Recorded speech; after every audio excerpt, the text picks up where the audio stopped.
How's it going, BlizzCon? Well, welcome to the Heroes of the Storm Battleground panel. I am John DeShazer. I'm one of the game designers on Heroes of the Storm, and with us is David Harrington, senior 3D artist, Mung Song, our lead Battleground designer, and Brian Maroney, one of our 3D artists. And today we're going to talk about how we build our Battlegrounds, both from the design and art perspectives. And to start out, I'm going to talk about our Battleground philosophy. And really, our Battleground philosophy starts with our core goals. And the first of the core goals is a clean design. And what we mean by a clean design is we like to focus on one singular idea and make sure we use that as a foundation to build up an awesome Battleground. And then we like to make sure the Battlegrounds have lots of conflict, lots of points of interest for players to fight over, from small skirmish fights to large epic team fights. And then lastly, we like to make sure our Battlegrounds have a sense of finality to them. And what I mean by this is that the story of the Battleground is always progressing, that it doesn't ever grow stale, and we avoid any sort of stalemate mechanics. And then we kind of dive into our Battleground gameplay. And the first of the Battleground gameplay things is that we really like to make sure we have our players complete some objectives, do some fun, varied things. And this can be from collecting doubloon coins, capturing strategic locations, or even killing skeletons. And then once you've completed these objectives, we then reward the players. And these rewards can be a myriad of different things, from a crazy pirate firing cannonballs at the enemy side, gaining an awesome Dragon Knight to use to push down the lane and do great amount of damage to the enemy structures. And really the purpose of this is to make sure that we keep the Battlegrounds feeling fresh and varied, so that when you play Heroes of the Storm, it's a constant new experience, and that you're always feeling like the next game won't feel like the last game. That's very important for us. And then we like to dive into our layout. And really our layout is how we support our map's mechanics. I mean, we like to avoid any sort of specific map rules and really focus on whatever the map's mechanics are and use the layout to support that. So let's take a couple examples. Let's take a look at a couple of these examples. The first one is Sky Temple. This is one of our largest Battlegrounds to date.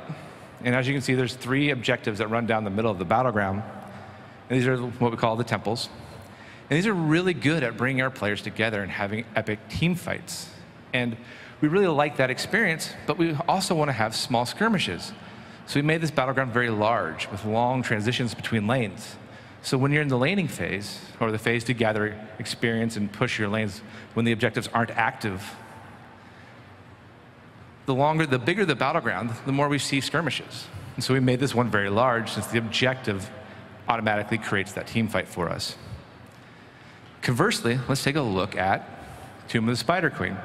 Now this is a 3-lane Battleground, but this is also one of the smallest Battlegrounds we've built to date. And this one's much different because we put the objective into the lane itself. And so that automatically separates our players. So to support this, we then wanted to create team fight experiences with our layout. And so since we made it so small, the proximity of the players to each other automatically created team fights. We're really happy with that overall experience. And then lastly, we like to make sure we think about our mercenaries. Now, our mercenaries are kind of our secondary objective on all of our Battlegrounds in Heroes of the Storm. And they're really also a good example of how our Battleground philosophy kind of comes together, because they have a very clean design. They just push and do damage to structures. They cause conflicts as they're placed around the Battleground in small strategic locations for players to fight over. And they have a sense of finality. They're always pushing the story, because on successful capturing of these, they enter the lane and push and do lots of damage until answered by players. So now that I've kind of summed up what our hierarchical Battleground philosophy is, let's kind of look at how we use that towards creating the new Battleground here at BlizzCon 2015, Towers of Doom. What is Towers of Doom? Well, this is a Battleground where 2 Nexus Lords are fighting for control. And that's where this Battleground is really different. It's a territory control Battleground. And the way it works in a very simple form is there are towns that are all around the battleground. And these towns are the primary weapon mechanism of this battleground. And this is the primary way of doing damage to the other side. You use altars that then also spawn on this battleground to fire these weapons. And this is how you deal the major damage source. But before I kind of dive into the minutia of Towers of Doom, I kind of want to go over its origin story, how it got here in the first place, because that's what I really kind of find the most interesting part about this battleground. And we knew we wanted to create something different, something unique, and something that kind of stands out. So, why do we do that in the first place? Well, we are always trying to make sure we challenge our players in the sense that, hey, what's the best hero for this battleground? What's the best team composition for this battleground? And so we really are always trying to make sure that the more diverse the battlegrounds we create, the more that question stands out. And so to create something so different this time, we kind of looked at the high-level goals of all of our battlegrounds. And let's kind of just dive into those real quick. All of our battlegrounds currently have 2 or 3 lanes. There's a fort and a keep in each of these lanes. There's also a mercenary camp in every lane and a core. So really, what can we change here? What can we make different and still feel like Heroes of the Storm? And we kind of decided to go really big here and ask a pretty big question. Do maps need a core? And as most of you who are players of Heroes of the Storm know, that's a really big question, because that's effectively challenging what is the win condition of Heroes of the Storm. If we take that out, can it still feel like Heroes of the Storm? And can it be fun? Also a very important question for us. And we really felt so we kind of dived into it. And here's our first layout attempt of Towers of Doom. And as anyone who's played Towers of Doom this weekend can tell, this is much different than what's actually out there on the floor today. There's no cores. There are 5 forts on this battleground. It's also much smaller, and it's kind of got this circular flow to it. The way this battleground worked was the towns themselves were the map's mechanic. Upon destroying these towns, they would then rebuild and they would join your side, and you would gain control of that area. Whoever owned more towns than the other side would accrue points. And whoever reached that final total first would win. And while we were really excited about how diverse and different and how unique this felt compared to all of our other battlegrounds, in the end, it kind of was considered a failed experiment. And really, the first thing was, it was anticlimactic. It started out 100% go, go, go, as all the tension just flooded out of the gates when the game started. But then it kind of tapered off. And the game kind of progressed. And a lot of times the endings were very non-dramatic. And really in all of our battlegrounds to date, we want to build up the tension. We want to build up that sense of progression and story and have an epic conclusion where it feels fantastic. And then second, I'm asking the losing side from a gameplay perspective to fight against the winning team, the team who's already in the lead, to fight at one of their towns where they already have a defensive structure. Kind of creates this unfair advantage to the gameplay, and we really didn't like how that felt. So then we dived into the second layout version of Towers of Doom and made some adjustments. Now this is the Towers of Doom that's here at BlizzCon today, and this is the one that we're actually really happy with. As you can tell, we added a fort back, and we brought kind of a sense of 3 lanes. We also repositioned some of the mercenary camps and made the battleground much larger. And really, this fixed a lot of our initial problems with it, but we knew that we still needed to overcome a lot of hurdles. As while a territory control map was really interesting from a high-level concept, we needed to make sure we get it to work and feel like Heroes of the Storm. So let's kind of go over what those hurdles were, how we overcame them, and created Towers of Doom that we have today.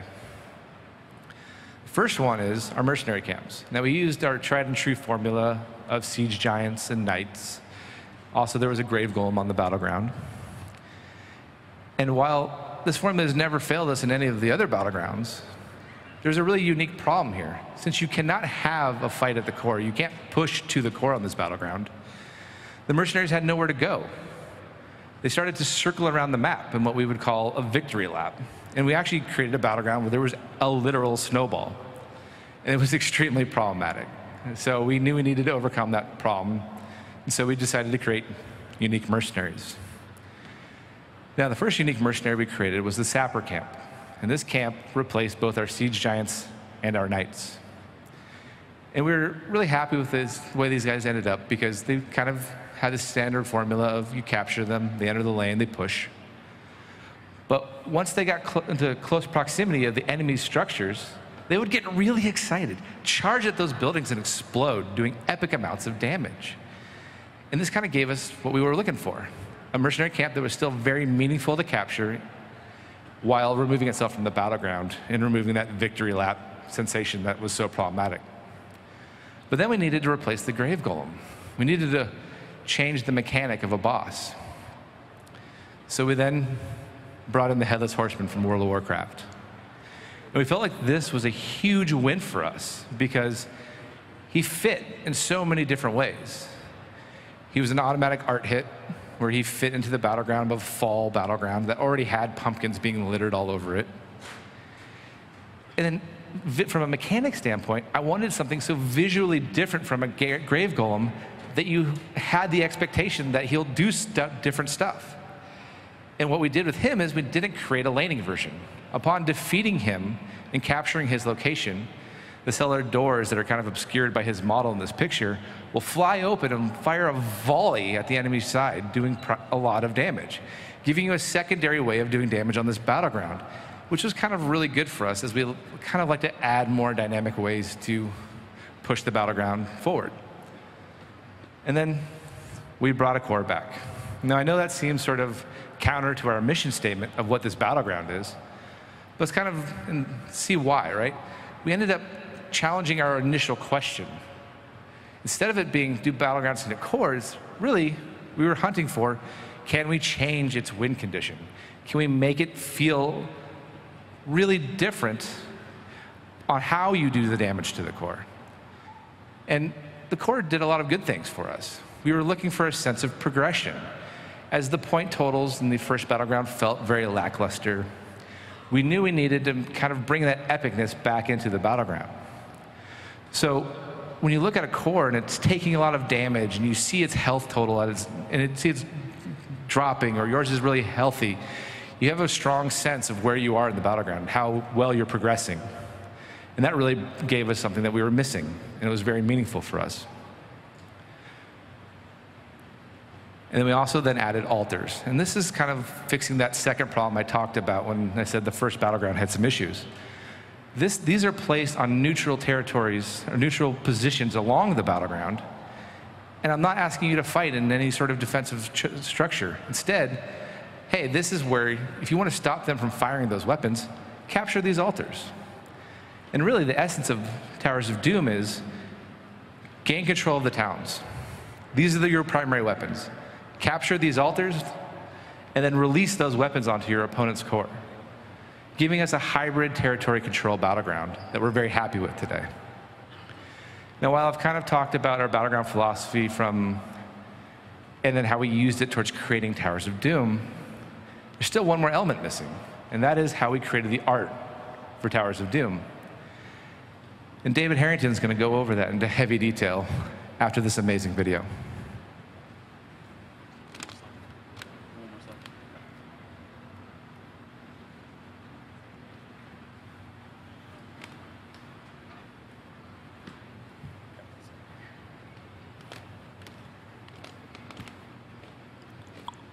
All right. I guess the video is not working. Oh, there we go.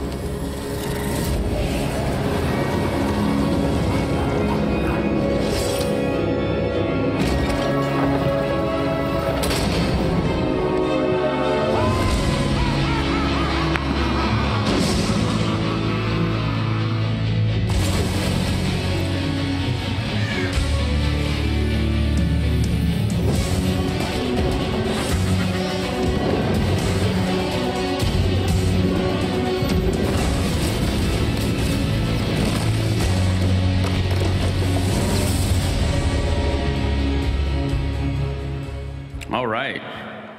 So hey guys, how's it going? I'm David Harrington, Senior 3D Artist on Heroes of the Storm. And I'm here to talk to you guys about Towers of Doom. Now, Towers of Doom is the only thing we could possibly call this battleground because we pack so much awesome stuff into it. It's got this dark, gothic, Victorian theme going on. It's got a little bit of a Halloween vibe sprinkled in there. And it's a battleground we've always wanted to do for a very long time. We just never really had the opportunity to do it. But here it is, your first in-depth look at the art of Towers of Doom here at BlizzCon 2015. So during this presentation, I'm going to be going into a number of different topics. Firstly, what makes the art of Towers of Doom different? What makes it unique from other battlegrounds? And why is that important to constantly be bringing you guys a variety of different battlegrounds with different art styles? We really feel that it can be super boring to play on the same map, the same environment over and over. So we want to bring you as much diversity in the battlegrounds as we possibly can. This just makes the game a hell of a lot more fun and a lot more interesting to look at overall. Secondly, I'm going to be going over kind of what was the process of creating this world? What were some of the challenges we faced? And how did some of the working around these adversities actually make the art better as a result of facing these challenges? And then lastly, we'll be going over kind of some of the concept art and visual development and behind-the-scenes look at some of the 3D sculptures we used to create the art of Towers of Doom. So let's check it out. So mood was a very important thing to get right on Towers of Doom. Mood is kind of the emotions you feel, or kind of just the overall takeaway from the experience of going into one of these environments. Now, we have a couple different tools as artists that we use to create mood. The first tool we use is color. Now, color can be a very powerful tool, a very emotional tool that we can use to sway the way people feel about things, just based off the colors we choose. So for instance, on Towers of Doom, we use a lot of cool tones, a lot of purples and blues on the outsides of structures, in the lanes, and in the more ambient atmospheric environment pieces in this battleground. And this makes it just feel cold outside. It's a little bit wet, damp, and just kind of creepy and unsettling. While on the inside of these structures, we use a lot of warm tones, like pumpkin oranges, a lot of yellows, a lot of things that just make you think of candlelight or incandescence. It really makes it feel warm on the inside of these structures. Now, this juxtaposition between the warm tones and the cool tones just make the whole environment a lot more believable and a lot more immersive overall. And that's pretty cool. So the second tool we'll use is design. Now, we designed the architecture in Towers of Doom to be this tall, gothic, foreboding structures with a lot of, dark iron and spikes on it. We just wanted this stuff to feel menacing and just a little bit evil overall. And we really liked the way that felt, because it felt like if you went up and stood on one of these structures or tried to lean against it, you might be kind of like stabbed by one of the spikes or scuffed up by one of those rusty chains. And that was something we wanted to push throughout the whole design of this battleground, so it felt a little bit, creepy and unsettling like we wanted. So the last thing we did was we used texture pretty heavily. Now, texturing can be easily dismissed as kind of the overall roughness or smoothness of a surface. But in reality, texturing can go a long way in kind of creating a sense of history and story to an area. So you notice on Towers of Doom, we used a lot of ancient stones, a lot of dilapidated wood that's been weathered over time. And we used a lot of things that just are oxidized and rusted to make it feel like this town is ancient. It's super old and it has its own history to it. Now, this is cool because it can really make it feel like this town is believable. This environment is very immersive, and you really feel like you're there when you start playing on this battleground. So we learned pretty early on that it would be easy to make a battleground that was dark and creepy and kind of moody like we wanted, but it wouldn't be easy to make a battleground that was dark and a little bit charming. So we got some feedback pretty early on from design. There was people pretty much just coming up to my desk and being like, hey man, I don't want to play on this battleground. This battleground's kind of depressing me. It's straight up bumming me out, dude. And that kind of wasn't the feeling we wanted to get. That wasn't the feedback we wanted to hear. So we had a couple different options we could try. We could A, try to just manually cheer the designers up through a series of facetious compliments. You guys are the greatest designers. Or B, we could try to find a way to infuse a little bit more charm, a little bit more life, and a little bit more of a whimsical style into the art we were creating. And that's kind of what we did. So what you're looking at here is a series of visual development sketches that we went through to try to find a little bit more of that fun, a little bit more of that life and character we wanted to pump into the art. So you notice the trees all have very stylized shapes, a lot of really whimsical structures, and all the buildings have a wonk or a taper to them, and all the colors just pop. And we loved the way this felt, and this became one of the more defining features of creating art for Towers of Doom, where we had this kind of dark and a little bit charming vibe going on. So you'll notice the jack-o'-lanterns have very expressive faces, all the trees have a very distinct style, and all the structures have a really interesting shape language. And this is the thing that we really want to get across when we create Towers of Doom. And this is, I think, when you play on this battleground, one of the things that really you see the most.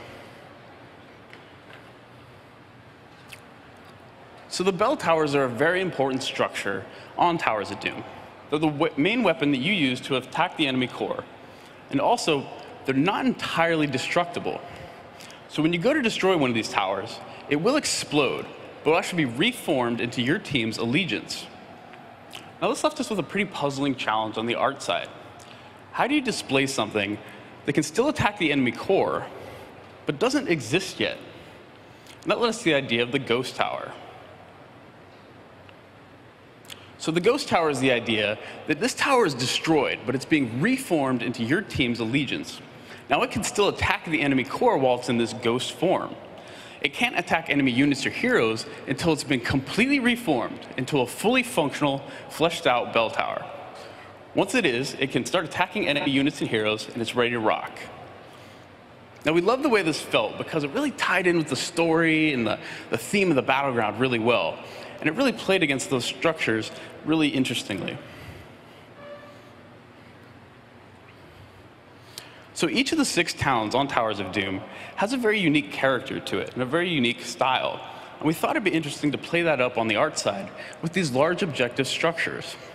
So for instance, the Armory Town has this large armory structure with the big swords and the shield on it and the giant stones. It really made it feel like this town is just more fortified than the others. The Farming Town has a large barn structure, a bunch of hay bales, and a big windmill. And then the Blacksmith Town has a large blacksmith structure with billowing smokestacks, a bunch of machinery that make it feel like there's a lot of cool blacksmith stuff going on, and a whole lot of molten metal. And we love the way this felt because it really felt like whenever you saw one of these structures, you knew exactly where you were on the battleground, exactly what you needed to do, and exactly where you needed to go. And this became a really defining feature of Towers of Doom. So you may notice when you're playing on Towers of Doom, there's 2 distinct stylings to the architecture. One is uniquely Raven themed, with the big raven on it, the big scythes and the skulls going on, and the other is uniquely Reaper themed, with a big hooded figure. There's a very distinct reason for that. It's because when you're playing on Towers of Doom, you're actually assisting one of these 2 Dark Nexus Lords in taking over the Crimson Keep, which is the town at the center of Towers of Doom. Now, one of these dark spirits you might remember from Cursed Hollow, and he's the Raven Lord. Now, he's a dark warlock spirit who's been in this realm for a very long time, but his power is beginning to fade over time. And as his power fades, he's giving way to this other dark spirit called the Gravekeeper. Now, as a player, you're kind of thrust into the middle of this and assigned one of these guys to try to champion their cause and fight for their armies.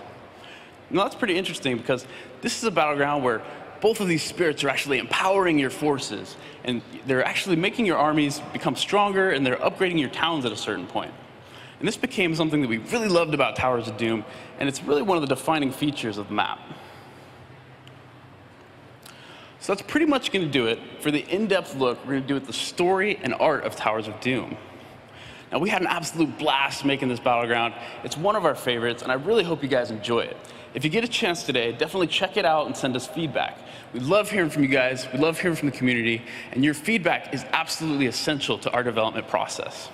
So with that, I'm going to be passing it off to Mung, and he's going to be introducing you guys to the Heroes of the Storm Arena right after this video.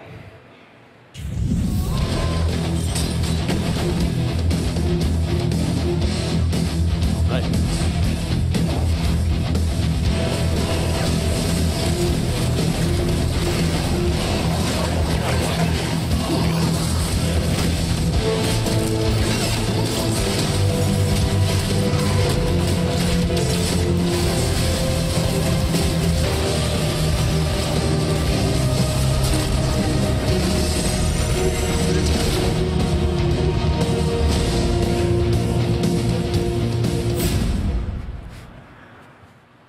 Wow, such an exciting team fight, such an awesome game.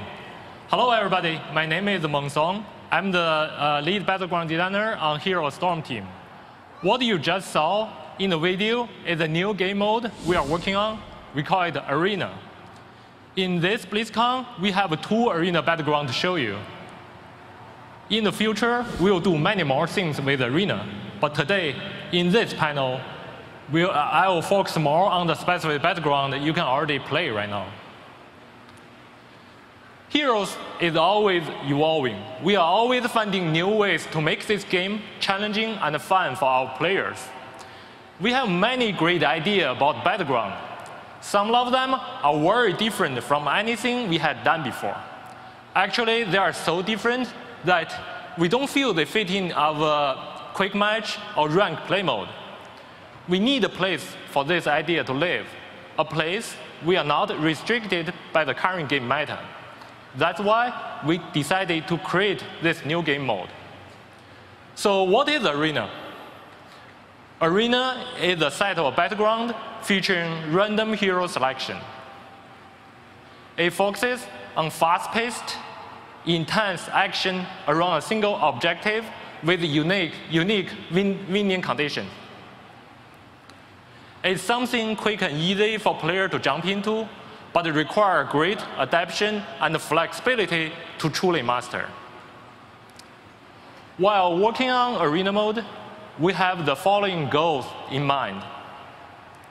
Heroes already has a lot more action than other games in this genre, but we want Arena mode to be packed with even more action. We all love the 20-minute game time, but can we make it even shorter? How about 10 minutes, even 5 minutes? One goal we set for Arena mode is to push players outside their comfort zone. We want something competitive and intense, something players can now prepare for. We want our players to be more creative in this mode. To achieve these goals, the first thing we tried is all random. Many of you might be already pretty familiar with all random mode. So basically, the game picks a random hero for each player. Players don't know what hero they are going to play, and they don't know what team composition they are going to have. We all love the random web, as it pushes players to try out more heroes. But after some playtest, we quickly realized the problem of this mode. Players need some control. They don't like to be completely at this mercy of this random character assignments. We decided we want to give players some room to make meaningful choices. We went through a couple iterations on hero selection screen to solve this problem. And this is what we end up with. We all like it a lot. There are 4 hero archetypes in this game. They are warrior, assassin, specialist, and support. Arena system has a hero archetype for each player and pick randomly 3 heroes based on that archetype. Players then choose among those 3 heroes. To make things more interesting, we allow duplicate heroes within the same team. Suddenly, players are facing some really interesting choices here. Should I pick Nova with my teammates to form a 3 Nova team? If you think 1 Nova is not deadly enough, let's try 3. Or should we pick the 2 Illidens combo with Thrall to form a fearsome melee assassin team? Or should we pick the 2 Zeratus to lock down our opponents with the double Void Prison? There are so many choices here, and each of them has its own pros and cons. Arena system pick a random team composition based on the 4 hero archetypes. In this example, the team contains 4 assassins and 1 specialist. This is another example. This one contains 3 specialists, 1 assassin, and 1 support. You can see we break the normal team composition rule here. a team is not guaranteed to have a warrior or a support. However, we make sure the teams are always mirrored by hero archetypes. So in this example, you are sure the other team also has 3 specialists, 1 assassin, and 1 support, with almost limitless possible combinations. The team fight in arena mode is crazy, unexpected, and fun. It also means the knowledge you learned from normal game mode might not always apply here. To make things even crazier, there's a small chance we do something like this. We gave 10 of the same heroes to players. In this example, it's 10 Sanyas. What would we do with 10 Sanyas? Should we all pick Leap to stun lock our opponents? Or should we all go Rise of Berserker to maximize our damage output? And how would you handle 10 Sergeant Hammers? New question come up, you have to answer. How do you break enemy's siege line if they all sieged up? With 5 Sergeant Hammer, you will have 15 mines. How do you place it more strategically in this mode? Trust me, a game with 10 Sergeant Hammer is very different from anything you see in a game with only 1 Sergeant Hammer. And how about this, 10 Johannas? Well, this one didn't work very well. In our internal playtest, this game lasted 30 minutes, and we still couldn't deal any damage to each other's core. We have to call it. On the plus side, we learn valuable lesson from here. We know we need to add some limitations, some rules to our random team composition. So the first thing we did is to remove some heroes from this 10x hero mode. Heroes like Murden, like Johanna, or support like Medic, they don't deal a lot of damage and just drag the game along. We also added rules in other games so that a game cannot have more than 2 warrior or more than 2 support. The next goal we set for arena mode is to focus player on action. You all remember the intense team fight around a Raven Tribute or a temple event on Scan Temple. Arena mode captures those exciting moments and condense them into a small battleground around a single objective. This is one of the arena battleground, Garden Arena. Your goal here is to collect 100 seeds. A big garden terror spawns at the center of the map, casting its AoE stun and roots, while dropping seeds up and taking damage. Your team needs to focus on dealing damage to this garden terror, collect seeds dropped, dodging its AoE CC abilities, while fighting against the other team who's doing the same. From the start of the game, it's a non-stop, intense team fight which lasts around 5 minutes. Another thing we did to make sure players focus on action is to remove leveling and talents from this mode. You can see in this screenshot at the top, players start at level 10 and do not level up. They also don't have a talent. The only thing they need to choose are the 2 heroic abilities at the beginning of the game. By removing talent and leveling, we gain the following benefits. It greatly lowered the learning curve for players to play new heroes. Since players don't have control to choose which hero they are going to play, this is very important to us. Players don't need to pick talents, especially during combat, so they can focus more on moment-to-moment action. Without leveling, a team can never fall behind. We are sure their power level always stays the same. The next thing we did to make sure players focus on action is to reduce the map size. This is one of the Garden Arena level. You can see here the layout is pretty compact and simple. It takes almost no time to travel from your base to the center of the map. In this mode, we also reduce the hero respawn time to 15 seconds. Combining the short respawn time and the small map size, dying in arena mode no longer a big deal. You can hop back to action almost right away. Make this feel like playing a first-person shooter game in Hero Storm. In this BlizzCon, we have a 2-arena mode Battleground for you to play. I hope you all enjoy playing that. But we are not done here. We are doing many more with the arena. We are already working on new arena battleground. We are adding more mechanics. Mechanics don't work well in normal game mode. Mechanics like capture the flag, like a payload, or even more crazy ideas. Anything is possible here. Anything we can think of, anything you can think of, could live here. Heroes already break many rules in this genre.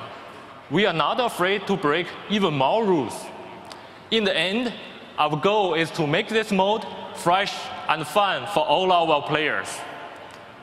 I have spent quite a amount of time talking about the design behind the arena, but that's only the half of the story. Next up is Brian to talk about making art for arena. Awesome. Thank you, Mung. How's it going, BlizzCon? My name is Brian Maroney. I'm a 3D environment artist for Heroes of the Storm, and today I'm here to present the art of arena. Before I begin, let me ask you all a quick question. How many of you have had the opportunity to play Heroes this BlizzCon? Yes. All right. Well, for those of you who haven't, don't worry. This is your second chance at a BlizzCon sneak peek of the arenas. So let's get started. I have 2 new arena battlegrounds to show you guys today, the Gardens Arena and the Temple Arena. Arena is best 2 out of 3. So we've designed these 3 unique map layouts to test your skills and your abilities on. Each one of these arena layouts has been designed to be quite a bit smaller than any of the maps that we've given you in the past, which means they lend themselves really well to fast, intense gameplay. I mean, think back on what Mung just said. Imagine having 10 hammers, or 10 Sonyas, or 10 Novas on a really tiny map. Y'all can imagine how crazy that gameplay is, and it's so much fun. These maps have also been designed to have a unique aesthetic that help differentiate themselves from the other 2. So the moment you get in one of these maps, you know exactly which one you're on, so you can start to devise a game plan with your team, help you guys win. All right, this is a look at our first Gardens Arena battleground. We like to call this one the daytime arena map. And we really wanted to take this one into a new direction, like a tournament ground or a Renaissance fair. The first thing that I want to point out are those grandstands on the left with the spectators. You know, this is one of the first things we added to this map to really push the idea that you were in the tournament grounds of the King's Crest Keep instead of the gardens like we've done on previous maps. On those maps, you may have noticed white picket fences and rows of hedges and gardeners tending to the gardens of the keep. But you're not going to find that on this map. Instead, you're going to find things that really feel like a Renaissance fair or like a grand tournament. So you'll see spectators sitting around campfires, sitting around their tents, enjoying each other's company, eating, drinking, and just having a good time. But honestly, that wasn't enough to really push the idea that this was a Renaissance fair for us or a grand tournament in the keep. So at the bottom of the screen in a few seconds, you're going to notice we added a jousting arena. You know, knights are going to be doing passes with lances, cracking those lances on each other, and the spectators are going to cheer for them. On the other side of the map, you'll notice we added fighting pits. 2 knights are queued up, ready to go toe-to-toe with greatswords and fight, and the spectators are going to be cheering for them. We really wanted this to feel like you were in a Renaissance fair and feel like you were in the tournament grounds, and so we thought that all of these really took you to that new space. Let's take a closer look at the spectators now that I just mentioned. Now, these aren't just any spectators. These are Heroes of the Storm spectators. These guys are epic, but they might not look so epic just sitting, fidgeting around in their seats, kind of tossing a hand up in the air every once in a while. But these guys are waiting for something to cheer for. And you have to be that person, that player, or that team to really give them something to cheer for. So what does it look like when you do? Well, if you get a kill or two, these guys are going to get pretty stoked. You're going to get a nice little golf clap with a few hands in the air and a nice cheer. And that's going to feel pretty good getting that kill and hearing that cheer, and it's going to really push you to want to get more. So what does it look like if you get more? If you get 3 or 4 kills, these guys are going to get way more excited. Half the crowd is going to be standing up. A lot more of them are going to have their hands in the air, and they're going to start cupping their hands in front of their mouths. So you're going to hear a louder cheer.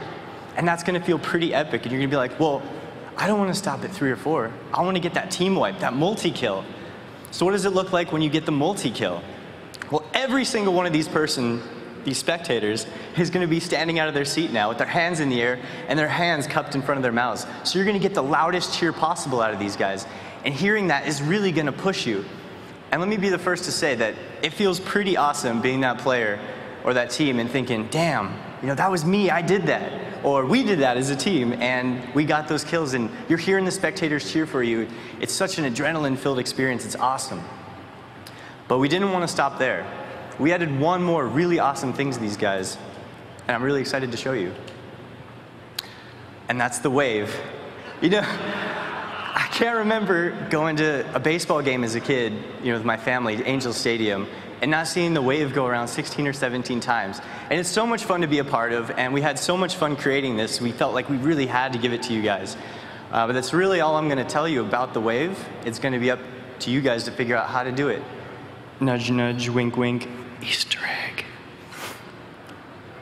This is our second map. We like to call this one the Nighttime Gardens Arena map. Now, the nighttime phase of Gardens of Terror was such an important part of that map's mechanic that it just felt natural to make this our second arena battleground. I wanted to point out the spectators again. They're about half capacity now. These guys have been sitting at the tournament all day watching, and they're getting tired. So you're really not going to notice a whole lot of spectators in the grandstands on this map. Instead, you're going to see them sitting around the campfires, around their tents, really enjoying their company again and just kind of hanging out, having a good time. You won't notice the jousting arena on this map, and you won't notice the fighting pits with the 2 knights going toe-to-toe with great swords. Instead, on the bottoms of the map, you're just going to see more of those guys sitting around the campfire, kind of winding down for the night. Another really cool theme that I want to point out with this map are the plant terrors. If you remember back to Gardens of Terror, during the night phase, the terrors come out, tentacles and man-eater plants, snapping at fireflies. And that was a really cool theme for that map. And we really wanted to push it with this one to really make it feel a lot more energetic and a lot more alive at night. This is our third Gardens Arena battleground. And I like to call this one the Underground Battleground. And this concept was largely inspired by a recent science fiction film that came out a few years ago, featuring a certain breed of incandescent plant that illuminates themselves at night. And that glowing element, while beautiful, is something that we really wanted to impart into this map. All right, guys, this is our Underground Gardens Arena. And I'm really excited to show this one too, because it's arguably my favorite. And something that I want to point out is something that we were very inspired by from the Diablo team, and that's the really large silhouetted foreground elements, like those cave walls with roots hanging off of them and bats hanging off of those. It's something that's brand new to Heroes of the Storm, and I think that it really adds something to this map, this claustrophobic feel. You're just like in this cave and it's dark and damp. And if you head to the back of the map where that trophy cup in the splitting waterfalls was, you'll start to see stalactites with water dripping off of them and bats hanging and flying around those too. We really wanted to get away from the idea that this was in any way connected to the Haunted Mines, a map that we had previously given you.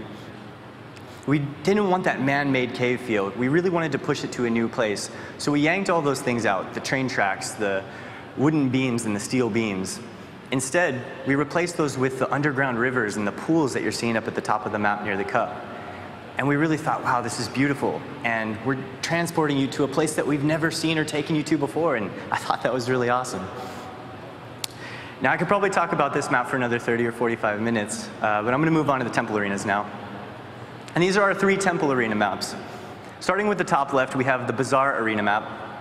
The top right, we have the Oasis Arena map. And the bottom, we have our Desert Arena map. Let's take a quick look at a video that encapsulates all 3. All right, the first map that we're looking at now is the Bazaar Arena. Now, we really wanted to push a marketplace full of life. And the moment you get in this map, you'll notice tons of shops, tons of houses, and a lot of people buying goods. And it really feels energetic. We wanted to stick with a warm color palette, which is why you'll notice a lot of that orange cobblestone from the jungles of Sky Temple. I think it really gives this map a warm, inviting, welcoming feeling. The second map that you're seeing come from the top now is the Oasis Arena map.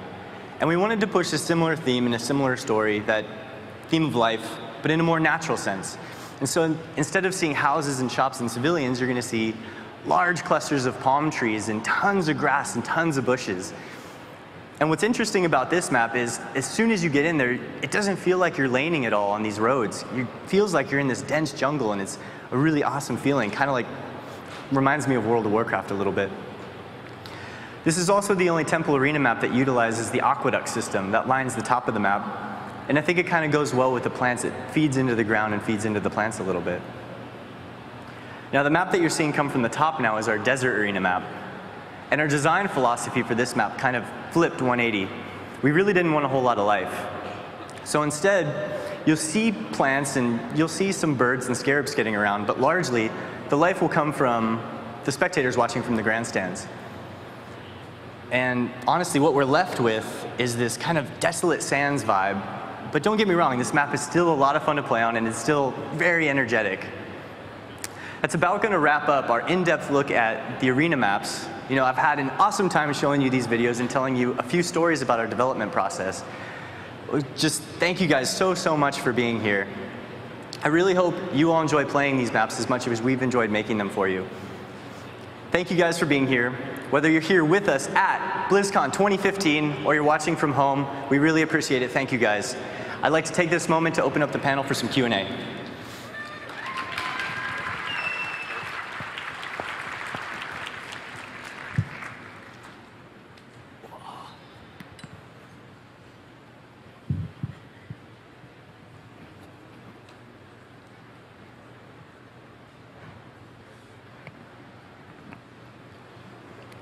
Hi guys, I'm Cherub from World of Warcraft, and I've been playing Heroes of the Storm since 2013 BlizzCon. I love everything you guys are doing with maps, but I'm wondering if we're going to get a PvP World of Warcraft map as a BattleGrounds.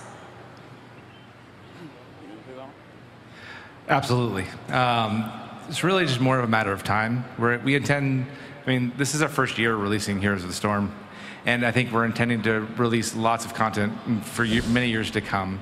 And we intend to hit all of our different game franchises.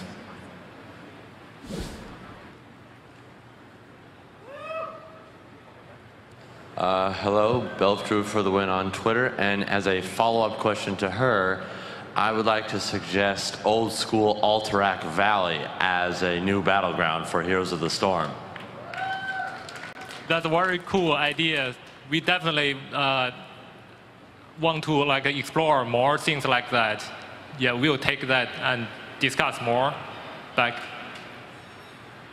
Give us time. Thank you. How's it going? In the new map, the Towers of Doom, there is a teleporter that appears late in the game, and I always want to know what things in testing prompted you to add that teleporter? So when we created Towers of Doom, we noticed there was a kind of a weird issue that would happen about that stage in the game. It's around 12 minutes, depending on how the events are working. But if the enemy team is being very successful and they've locked you kind of into your base by owning two of the structures on your side, and then the altars spawn, I wanted you to have an opportunity to still contest those altars without having to run through tight choke points. So I wanted to add another vehicle for you to use to travel to the middle of the map to contest the altars.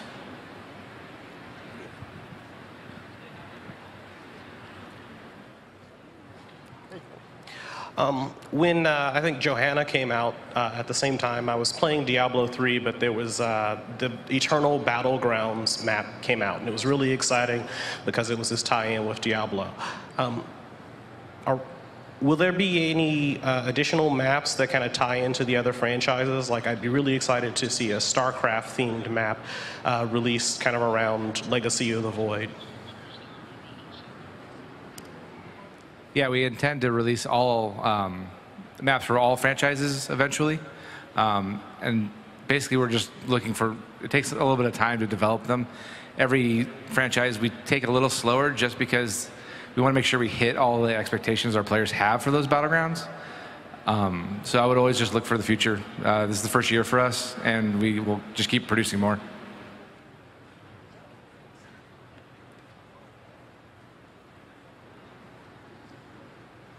Hello. My question is about Lost Vikings, Abathur, and Cho'Gall.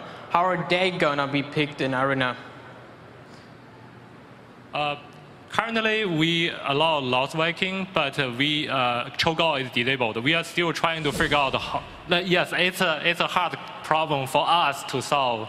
We are still trying to figure out how to allow a Cho'Gall in arena mode.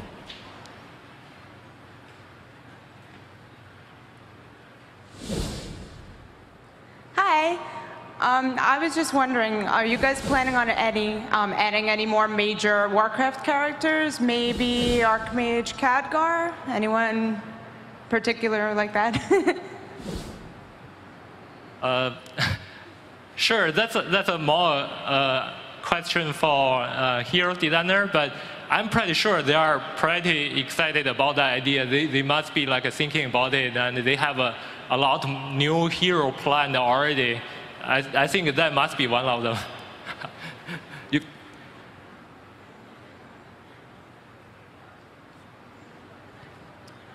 Good afternoon. So my question is, do you plan on adding more future character interaction that doesn't revolve around go to a healing well or I'll fight you after this battle?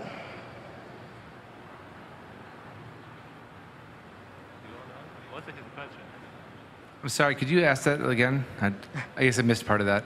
I was wondering if you're going to add more character interaction. Like, if you have a group of 5 people and, you know, they're talking on their mics, it's a good time. But it feels nicer when the characters themselves interact. Like, let's say someone gets a kill and Diablo's like, oh, that's good for a human, or something of that variety. All right, yeah, that's a great, that's something that we're always developing. We always want to embellish that kind of interaction between the characters based on the audio. Towers of Doom is actually a really good example. We actually have the Nexus Lords are taunting each other during the battle, which is something we've never really done before, but I personally love that idea of getting more interaction with the sound, with the characters. I think that's a really cool idea, so definitely thank you for that.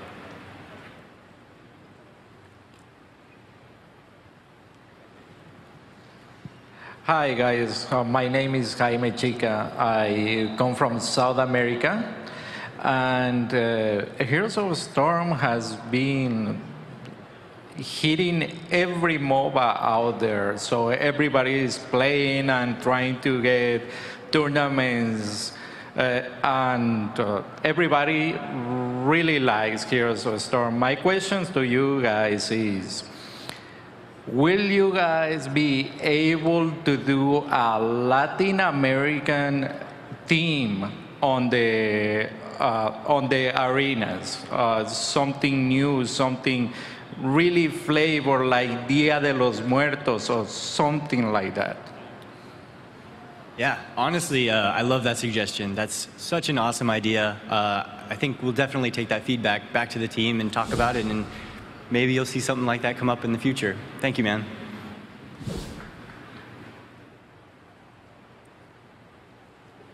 I've got one question for you guys. Are you going to make completely destructible maps? Like buildings just destructible? Okay, so that's a really awesome idea. I think I would love to do that, where everything on the map was destructible, everything could blow up kind of thing. But you have to realize that the production time that would take to get every piece of art to be destroyed on that map would be pretty phenomenal. But I think having a battleground where there's lots of destructible items, lots of destructible set pieces is an awesome idea. So definitely, if that's something you guys want to see, definitely put that in the forums, give us that feedback, and we'll see what we can do for sure. Awesome.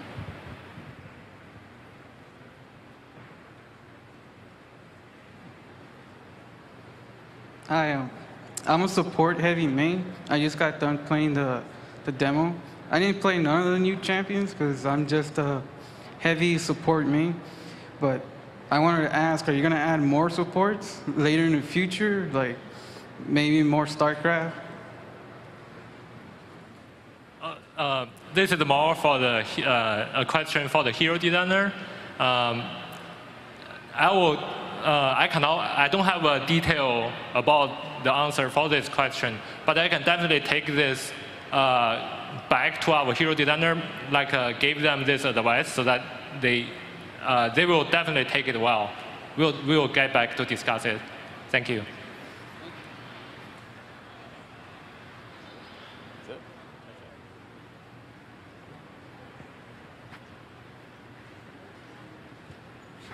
All right. Well, if there's no other questions, thank you guys a ton for being here. We had an absolute blast showing you guys all this stuff, so definitely stay tuned for more and Heroes of the Storm in the near future. So we'll see you guys later. Thank you for attending the Heroes of the Storm BattleGrounds panel.